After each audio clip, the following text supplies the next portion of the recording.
మణికంఠ జ్యోతిష్యం అయితే కనుక చాలా అంటే చాలా బాగుంది. ఆ, మణికంఠ, ఇంత టాలెంట్ నీ లోపల ఉందని నేను అనుకోలేదు నాయన. ఈ టాలెంట్ మునుముందు చూపించి బిగ్ బాస్ హౌస్లో ఉన్నటువంటి అందరికీ ఆదర్శంగా ఉంటామని, మరో పల్లవి ప్రశాంత్ లాగా ముందుకొచ్చి కప్పు కొట్టాలని నేను కోరుకుంటున్నాను నాయనా. మణికంఠ, కప్పుతోటే నువ్వు ఇంటికి రావాలి నాయన. కప్పు వస్తేనే నీ భార్య నీ దగ్గరికి వస్తుందని నువ్వే చెప్పినావు నాయన.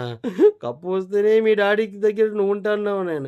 కప్పు వస్తేనే నీ కూతురుతో నువ్వు ఆడుకుంటానని చెప్పినావు నాయన. ఆ మాట నిలబెట్టుకో నాయనా. అప్పుడప్పుడు అలాంటి జిమ్మిక్కులు చేయాలి. అప్పుడే రిలాక్సేషన్ వచ్చేస్తుంది అన్నట్టు.